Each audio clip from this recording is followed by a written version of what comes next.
Subject మాట్లాడుతుంది జబర్దస్తిలో ఉప్పు ముట్టు తిరుగుతుంది. ఇదేమో ఆడవాళ్ళ గురించి మాట్లాడుతుంది. మొన్న మాట్లాడుతుంది. మొన్న వచ్చి విశాఖపట్నం చంద్రబాబు నాయుడు గారు 10,000 రూపాయలు పసుపు కుంకుమ చేశారు. ఆ చెక్కులు చల్లవంటుంది. వాళ్ళు ఊపుకుంటారు చెక్క, వాళ్ళు ఊపు ఒకటే, ఇలా ఊపు ఒకటే, ఆ చెక్కులు చల్లవంటుంది. ఏమో చెక్కులు రాలేదు నీకు? వచ్చాడు చెయ్యొత్తారు వచ్చాను. సాక్షి టీవీ చూపించే. ఒక పల్లెటూరులో సామాన్య మహిళ మోడీ గురించి మాట్లాడుతూ ఉంటే చదువుకున్న మీరు ఎవరన్నా మాట్లాడుతున్నారండి? ఎందుకు మాట్లాడలేకపోతున్నామండి? ఆ మహిళ ఏమని తెలుసా? బాబు అయ్యన్నపాత్రి గారు నేను చీర కొనుక్కొని 3 సంవత్సరాలు అయింది అంది. అదేటమ్మా 3 సంవత్సరాలు పడి చీర కొనుక్కోలేదా అన్నాను.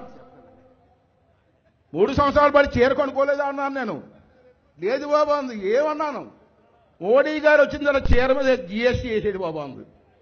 చీర మీద జిఎస్టీ వేసాడు. నేను చీర ఏం కొనుక్కుంటాను, నాకు కర్మ అంది. పోనీ చీర మీద వేసాడు, జాకెట్ గుడ్డ మీద కూడా వేసాడు బాబు అంది. అంటే ఒక సామాన్య మహిళ మోడీ గారి పరిపాలన గురించి ఎంత చక్కగా మాట్లాడుతూ ఉంటే చదువుకున్న వ్యక్తులవి, రాజకీయ నాయకులవి మనం ఎందుకు మాట్లాడలేకపోతున్నాం అని చెప్పి ఒకసారి అర్థం చేసుకోవాల్సిన అవసరం ఉంది. మోడీ గారి సభలు మీరు వినే ఉంటారు విదేశాల్లో. మన సోనియా గాంధీ అంది, మోడీ గారిలో పస లేకపోయినా మాట్లాడే శక్తి ఉందండి సోనియా గాంధీ. మాటలు బ్రహ్మాండంగా మాట్లాడతారు కానీ పసలేదు అంది సోనియా గాంధీ. మనం కూడా విన్నాం, అవినీతి పరుల్ని కాళ్ళు రాసేస్తా అంటాడు, అవినీతి పరులు లేపేస్తానంటాడు. నిన్న కర్ణాటక ఎలక్షన్లో గాలి జనార్దన్ రెడ్డి టికెట్లకు ఇచ్చాడండి. గాలి జనార్దన్ రెడ్డి 3 సంవత్సరాల జైల్లో ఉన్న పెద్ద అవినీతి చేప, తిమింగలం.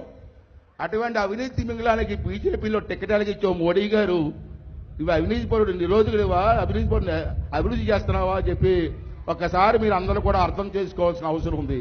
ఆఖరిగా ఒక మాట మోడీ గారికి సభ ద్వారా హెచ్చరిక చేయవలసిన అవసరం ఉంది. తెలుగువాడంటే చులకనగా చూడక మోడీ, తెలుగువాడి పౌరుషం నీకు తెలియదు. నందమూరి తారక రామారావు గారు 83 ముఖ్యమంత్రి అయినప్పుడు మహాతల్లి ఇందిరాగాంధీ గారు పవర్ఫుల్ లేడీ. ఆ రోజుల్లో ఆమె ఎన్టీ రామారావు గారి ముఖ్యమంత్రి పదవిని తీసేసింది, కిందకి తీసేస్తే తెలుగువాడి కోపం ఆ రోజు చూసింది.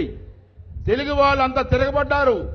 మళ్ళీ అటువంటి మహాతల్లి ఇందిరాగాంధీ కూడా దిగొచ్చి, బాబు మహానుభావ ఎన్టీ రామారావు గారు వచ్చి మీ సీటు మీరు తీసుకోండి బాబో అని చెప్పి అల్లాడిపోయింది ఇందిరాగాంధీ.